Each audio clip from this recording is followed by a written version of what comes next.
उदयपुर हत्याकांड के आरोपी रियाज के घर पर हम पहुंचे हैं और आप यहां पर तस्वीरें देख सकते हैं कि किस तरीके से जो पुलिस का शिकंजा है, जांच एजेंसी का शिकंजा है, रियाज के घर पर कसता जा रहा है। ये ताला उनके मकान में बंद है और एक नोटिस भी पुलिस ने यहां पर चिपका रखा है। आज ही की तारीख का नोटिस है। गिरफ्तार शुदा अभियुक्त मोहम्मद रियाज उत्तरी मोहम्मद गौस की गिरफ्तारी की सूचना को वारिसी देने के क्रम में उपरोक्त विषय में लेख है कि फला फला धारा विरुद्ध क्रियाकलाप उदयपुर में मोहम्मद मुसलमान निवासी रजा कॉलोनी उदयपुर मोहम्मद गौस रफीक 38 साल कृष्णा उदयपुर को अपराध की धाराओं में जुर्म में प्रमाणित पाया जाने पर दिनांक 29 जून को गिरफ्तार कर दिया गया है। गिरफ्तारी की सूचना नियमानुसार अभियुक्त गण के वारिसान को दी जाकर रसीद प्रति अविलंब उपलब्ध करावें। इसका मतलब यह है कि एटीएस यूनिट उदयपुर ने जो गिरफ्तार किया था, गिरफ्तारी के बाद यह चस्पा चिपकाया है, नोटिस चिपकाया है और ये कहा है कि जो भी इसके वारिस से आए पुलिस के सामने अपनी मौजूदगी दर्ज कराएं। और जहां तक इस मकान का सवाल है तो इस मकान में रियाज करीब 1 महीने पहले यहाँ पर रहने आया था और जैसा कि उसके पैतृक निवास में आसिंद में हम गए थे, वहाँ पर लोग कुछ नहीं बोल रहे थे। तो यहाँ पर भी लोग ये कहते थे कि बहुत ही गुमसुम रहता था, लोगों से बातचीत कम करता था रियाज और बहुत ही कम निकलता था। इसका मतलब कि जो भी उसकी गतिविधियाँ रहती थी बहुत ही गिनी चुनी गतिविधियाँ रहती थी या फिर गुपचुप की गतिविधियाँ रहती थी। अब जांच एजेंसियों के सामने इस घर में मौजूद सामान है और अन्य सबूत हैं जिसके हिसाब से वह तफ्तीश करेंगे कि आखिरकार वह किन किन बातों से प्रभावित था और किन किन चीजों का उसने इस्तेमाल किया वारदात में। उदयपुर हत्याकांड के अहम आरोपियों में से एक गौस जो कि रियाज का साथी है और उसके ऊपर आरोप है कि पाकिस्तान से समर्थित उसने जो मटेरियल था वो इकट्ठा किया था और उसके बाद साजिश का पूरा ताना बाना बुना था। हम इस वक्त उदयपुर में मौजूद हैं। गौस की यह दुकान है और ये घर है, अगल बगल आसपास दुकान है और राजस्थान पुलिस के जवान यहाँ पर तैनात हैं और जो इन्वेस्टिगेशन होती है, जिस तरीके से पहले राजस्थान पुलिस ने इस मामले की जांच की थी और इसके बाद अब एनआईए नेशनल इन्वेस्टिगेशन टीम की जांच कर रही है, उसके बाद ये पूरी की पूरी गतिविधियां यहाँ पर आप देख सकते हैं। सर, क्या बताया गया आप लोग को, किस चीज से ड्यूटी पे लगाया गया है? बस यहाँ पर को मतलब कोई पब्लिक वगैरह कुछ नहीं आए, तोड़ फोड़ नहीं करे, इसके लिए मेरे को लगा रहा। कब से आप लोग यहाँ पर तैनात हैं? हम कल से ही तैनात हैं। कल कितने बजे से? सुबह से, सुबह 6 कल बजे। सुबह वो वक्त था जब एनआईए को जांच सुपुर्द कर दी गई थी। उसके बाद एनआईए की टीम कब कब यहाँ पर आई है? जब ये हत्याकांड हुआ उसी समय से अलग अलग शिफ्ट में आदमी लगे हुए हैं यहाँ पर। और जब से कल से आपकी ड्यूटी लगी है सर, क्योंकि कल तो आधिकारिक रूप से एनआईए की टीम जांच में लगी हुई है, तो कोई और कब कब एनआईए वाले यहाँ पर आए अपनी जांच करने के लिए? अब मेरे ड्यूटी टाइम में नहीं आए, दूसरे की ड्यूटी टाइम में आए थे, ये बता रहे हैं, बाकी मेरे टाइम में नहीं आए। नहीं आए थे। तो ये बता रहे हैं कि एनआईए की जो टीम के सदस्य थे वो भी आए थे। शिफ्ट में, अलग अलग शिफ्ट में ड्यूटियाँ हैं, हाँ, तो ठीक दूसरी है। शिफ्ट के अंदर एनआईए की टीम आई होगी। तो इस तरीके से बता रहे हैं कि दूसरी शिफ्ट में एनआईए की जो टीम है वो आई थी। इनके पड़ोसी हैं, हम इनसे जानते हैं। बहन, एक मिनट,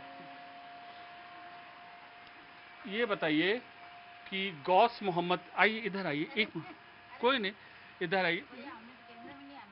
अच्छा, बस हम आपसे ये पूछ रहे हैं गौस मोहम्मद के बारे में जो ये कहा जा रहा है, क्या ये सही है? ये कहा जाता है नमाज पढ़ने जाता और नमाज पढ़ के आके और पापा और दोनों छोटी दुकानें हैं, ये पुलिस वाला बेटा ना, यहाँ दुकान है, इस पे सामान लेने जाते हैं दोनों जन। बस ये करता और पहले करता था वो सारा इंडिया नहीं होता, ये अपन के पैसे जमा कराते, हाँ, वहाँ जाता था बस। वहाँ मतलब चिट फंड का काम करते थे? हाँ, मतलब छुट कर दुकानों से पैसे लेना, जमा करवाना, बस ये काम करता, और कुछ नहीं। अच्छा, ये बताइए गौस मोहम्मद की उम्र क्या होगी? उम्र तो क्या होगा भैया, 35 या 40 होगा, 35 होगा, ज़्यादा नहीं है। अभी हमारे से बच्चा इतना ही 35 साल का होगा। अच्छा, ये बताइए बहन कि जो गौस मोहम्मद की गतिविधियां क्या रहती थी, मतलब वो करते क्या थे दिन भर? अब तो उनके ऊपर आरोप लगा कि पाकिस्तान से समर्थन में। वो लगा है जो, वो अभी वो हमें भी नहीं, देखो ऐसा मालूम नहीं, इतना मालूम नहीं। अभी अपने अपने घर में रहते हैं, हम भी हमारे घर में रहते हैं, वो उनके घर में, हमने इतना नहीं बात। एक मिनट बाहर आ जाइए, एक नहीं सेकंड। भैया। अच्छा, एक और चीज हम आपसे पूछ रहे हैं कि जैसे उसकी जो चिटफंड की आपने जो बात कही, बेटा पीछे हटो, चिटफंड की जो आपने बात कही, तो एक्टिविटीज उनकी रहती क्या थी? क्या लोगों से पैसा पहले इकट्ठा करते थे फिर चिटफंड में जमा करते थे? वो पैसा तो फिर वो वहाँ जमा करवाता, डायरियों में लिखवाता, हमारे से रसीद देता और पैसे वहाँ जमा करवाता। यहाँ पे है सारा इंडिया कौन सा बैंक है इधर, वहाँ जमा करवाता। कितना कितना पैसा लेता था आपसे, कितना लिया हमारे था? से तो जैसे 50 है, 20 की एक कर रखी थी मैंने, और 50 रुपये रोज के देती थी। मेरे बच्चों के नाम की मैंने खाता खुलवा रखा था। ऐसे कितने लोग गौस के आसपास संपर्क में होंगे? तो बहुत होंगे ना, बहुत होंगे बहुत वहाँ पे। तो वो आप कभी मतलब पूछ सकते हो सारा इंडिया से।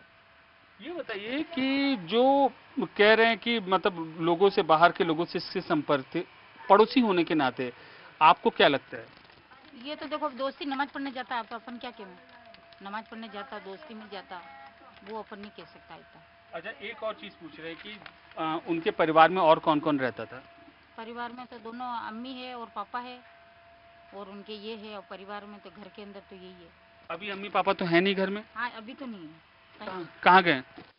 कहीं गए हो गए, ये मालूम नहीं अब कहाँ गए। अब देखो ऐसे माहौल में अपन भी नहीं पूछा अभी तक। और लोग हैं, हम इनसे भी पूछते हैं। बहन, आप ये बताइए, गौस मोहम्मद से मुलाकात होती थी? नहीं भैया, हम तो कल्ले साहब के रहने वाले, यहाँ आके अभी 2-3 साल से रह रहे, ऊपर रह रहे, हम तो ठेठ मांग रहे थे, पता नहीं। बहुत अहम जानकारी न्यूज 18 इंडिया की तफ्तीश में सामने आई है कि चिटफंड का काम करता था, लोगों से पैसा जमा करवाता था और उसके बाद उनको ब्याज पर देता था या कोई थोड़ी बहुत इंटरेस्ट के साथ रकम बढ़ाकर देता था। ये अहम जानकारी न्यूज 18 इंडिया की तफ्तीश में सामने आई है और अब जो जांच एजेंसियां हैं इसी से अपना तार जोड़कर देख रही हैं कि आखिरकार जो फंड वो जुटाता था, कहां कहां से पैसा लेता था, कहां जमा करता था। कैमरा पर्सन नकुल के साथ अमित पांडे, उदयपुर, न्यूज 18 इंडिया।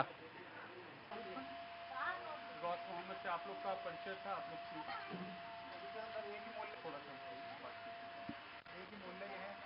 गौस मोहम्मद की गौस मोहम्मद की गिरफ्तारी के बाद जो इलाके के जो लोग रहने वाले हैं वो बहुत ज्यादा हैरान है। भाईजान, ये बताइए, आप कहाँ कहाँ रहते हैं? आप? हम इधर आगे वाली गली में। गौस मोहम्मद को कब से आप जानते थे? मैं उसको बचपन से जानते थे, छोटा था, छोटे से बड़ा इधर ही हुआ, इधर से जानते। अब जांच एजेंसी कह रही है कि उसका कुछ संपर्क संदिग्ध लोगों से था, पैसा जुटाता था और उसी ने ब्रेन वॉश किया, भड़काया। ऐसा कुछ नहीं था सर, हमने तो उसको बचपन से देखा सर, गलत लाइन में नहीं था वो अपनी निगाह उठा के भी नहीं चलता था रोड पे। वो अभी क्या मालूम किन्ने बलगाया उसको या क्या हुआ ऐसा जो इतना बड़ा कांड कर दिया, बाकी तो ऐसा कुछ नहीं था। मेन जो उसकी गतिविधि थी, एक्टिविटीज थी भाईजान, कब से वो बदलाव आई उसकी एक्टिविटीज? थोड़ा आगे आ जाओ। वो क्या एक्चुअली इस मोहल्ले में कम ही रहता था, वो ज़्यादातर अपने उनमें ही रहता था, अपने अल्लाह अल्लाह करता, नमाज़ें पढ़ना, नमाजी था, 5 ही वक्त का नमाज पढ़ता और आता जाता था बस, उससे ज़्यादा मोहल्ले में किसी से बात भी नहीं करता था। ये बताइए, जो ये आप कह रहे हैं कि धार्मिक विचारधारा की ओर वो मतलब प्रभावित हो गया था, हाँ, तो ये वो कब से ये प्रभाव उसके अंदर आया? वो तो बहुत टाइम से, बचपन से ही है, इनके मम्मी पापा सब वो धार्मिकता में ही है, वो ज़्यादातर इसी में रहते हैं, इस्लाम के मामले में ज़्यादातर है। पिछले 2-3 दिनों से या 2-3 सालों से कुछ ज्यादा बदलाव उसके अंदर आया? नहीं सर, मैंने तो नहीं देखा इतना साल बदलाव, तो कुछ आया नहीं, जो ऐसा था वैसे ही है, वो तो पहले जो भी था। अभी क्या हुआ ये मालूम नहीं अभी, बाकी तो बदलाव तो कुछ नहीं आया।